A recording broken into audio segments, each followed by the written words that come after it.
For the first time in the Syrian conflict, a regime soldier has been prosecuted for a war crime.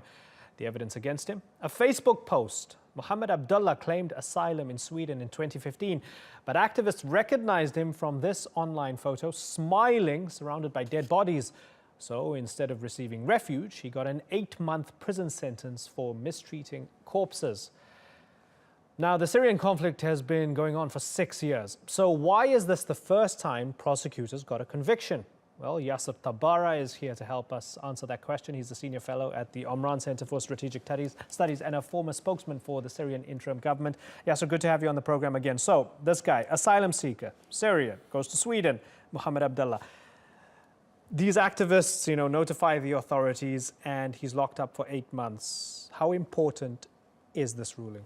Well, obviously 8 months for something so horrific that, akin to basically a war crime is a little bit more than a slap on the face, on the wrist. However, I think considering that over the past 7 years you have hundreds of thousands of people that have been subjected to the most brutal of executions and war crimes, it is significant that this is the first incident of international accountability and end of impunity for these types of crimes. Do you accept the judge's decision that you can't prove from the photograph unless he actually confesses that he actually killed anybody? Well, he was there. Yeah. That is essentially the biggest problem in prosecuting in countries that have very little connection to the crime that took place, that the act took place at. And as we know, Sweden and Germany and now other European countries, including Switzerland, they're activating this universal jurisdiction aspect of their criminal justice system. And so that is the sort of the weak link of universal jurisdiction, the inability to collect evidence, the inability to go through the chain of custody of evidence and interview witnesses and be on the scene of the crime to be able to collect the type of data that is required to come to a conviction. And so, yes, I do sympathize with the Swedish judge for not being able to give more. I don't know the particulars of the case. I wasn't part of the legal team or anything like that. But from what I've read, it is extremely difficult to actually achieve a conviction of a crime of that magnitude without having the collection of evidence. And I think that is the responsibility of the international community. That has been the responsibility of the international community, considering the inaccess that they have been given by the Assad regime to Syrian land. Yeah, so we know the limitations of universal jurisdiction. It's very hard to actually investigate on the ground. But just in a general sense, 6 years on, for those who are asking, never mind the foot soldiers, what about the colonels, what about the generals, all these people who are part of this killing machine, if you like. Why has not a single person been prosecuted when you have hundreds of thousands of people who are dead? That is the million-dollar question when it comes to international criminal justice. International criminal justice lacks enforceability, plain and simple, or it lacks objective enforceability, I should say, because it has always been, throughout history, victor's justice when it comes to prosecutions of war crimes and things of that nature. The Russians, for example, and the Chinese have been putting the main obstacle in front of the referral of the Syria investigation to the International Criminal Court, which is the body that supposedly has the jurisdiction over the war crimes and crimes against humanity and other crimes that have been committed in Syria over the past 7 years. And that is purely because of political reasons and political posturing. And I think that international criminal law will always be held hostage to these considerations, and it has been in Syria for the past 7 years. Interestingly, on the other side of the coin, if you like, if you put Assad's regime away and we look at the other side, we've seen life sentences, when it came to people who were convicted of killing or executing regime soldiers. So we saw it in Sweden, we saw it in Austria as well. With one guy, it was a video. So there was video evidence where the other guy, it was a confession during his immigration discussion. So we had these asylum seekers.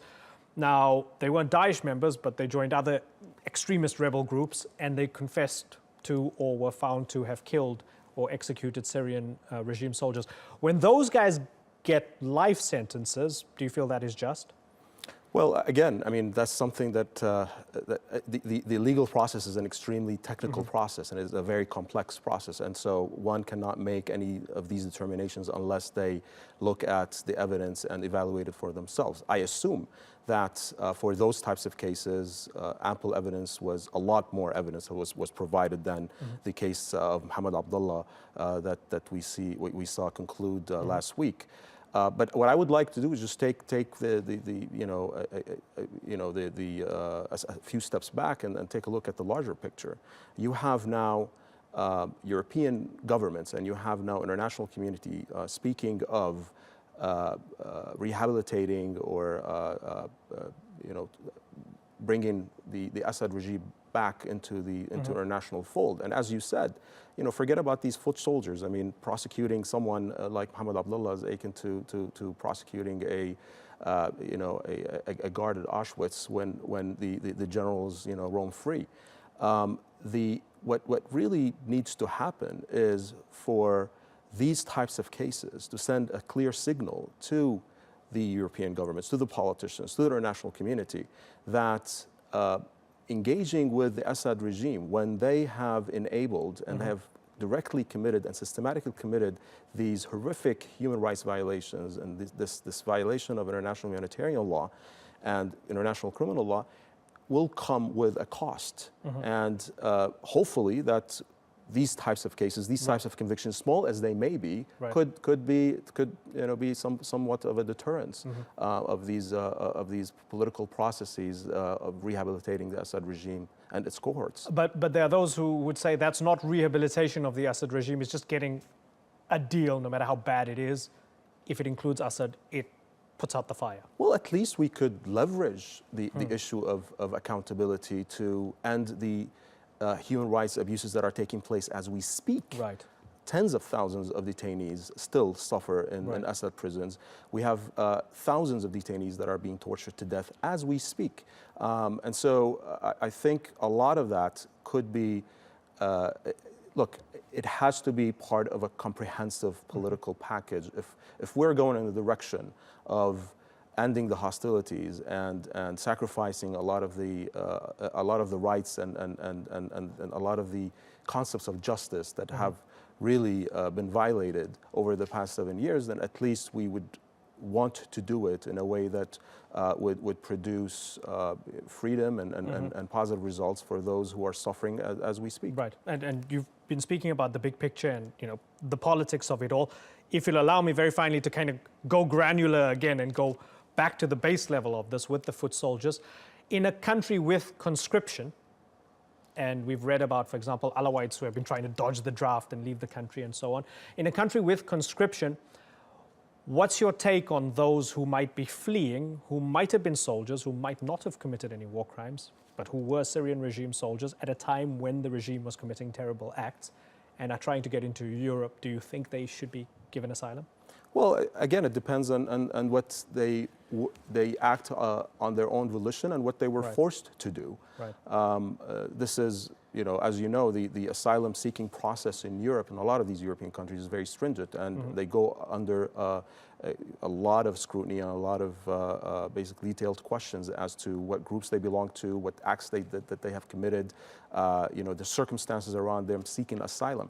But yes, obviously, within the tenets of international criminal law, if you are a foot soldier and you were forced to do something that is contrary to ethics and human rights, then it is your commander that is held responsible for that act more than the foot soldier themselves. So yes, I think those things must be taken into consideration, and these people have to be given due process and due diligence. Will there only really be true justice once the war is over?